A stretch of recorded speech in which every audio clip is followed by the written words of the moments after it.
वसुदेवसुतं देवं कंसचाणूरमर्दनं देवकी परमानन्दं कृष्णं वन्दे जगद्गुरुं। श्री कृष्णं वन्दे जगद्गुरुं। जय श्री कृष्ण। आप सभी का स्वागत है आपके अपने channel Divine Gita by Shashi में। दोस्तों, गीता केवल एक पुस्तक ही नहीं है, बल्कि जीवन को सही दिशा दिखाने वाला दिव्य ज्ञान है। और हमारा ये आप सभी के लिए एक छोटा सा प्रयास है कि रोज एक श्लोक और रोज एक कदम भगवान श्री कृष्ण की ओर। आज हम श्रीमद् भगवद गीता के 15वें अध्याय पुरुषोत्तम योग के 8वें श्लोक को समझेंगे।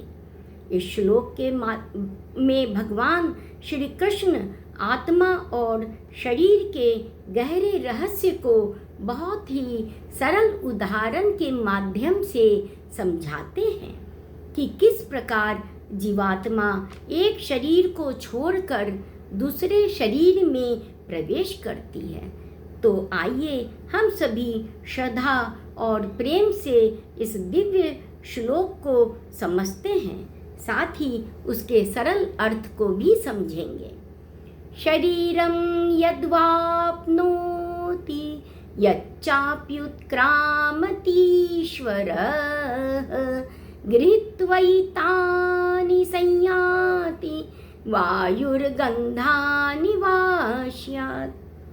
भगवान श्री कृष्ण कहते हैं कि जीवात्मा जब एक शरीर को छोड़कर दूसरे शरीर में प्रवेश करती है, तब वह अपने साथ मन और इंद्रियों के संस्कारों को भी ले जाती है।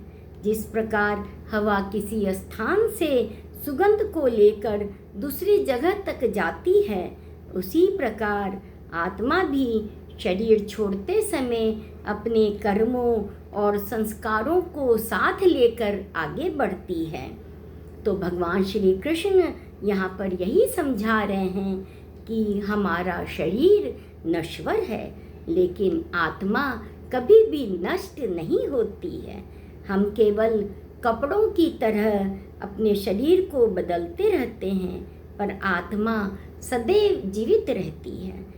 इस श्लोक के माध्यम से भगवान हमें समझाते हैं कि हमें केवल शरीर के सुखों में नहीं उलझना चाहिए, बल्कि अपने मन, विचार और कर्मों को शुद्ध बनाना चाहिए, क्योंकि यही कर्म और संस्कार आत्मा के साथ आगे जाते हैं। अगर हमारे अच्छे कर्म होंगे, मन पवित्र होगा और भगवान का स्मरण होगा, तो जीवन की यात्रा भी सुंदर, सुखद और दिव्य होगी। इस श्लोक से हमें जीवन के लिए ये सीख मिलती है कि शरीर बदलता है, परंतु आत्मा नहीं बदलती।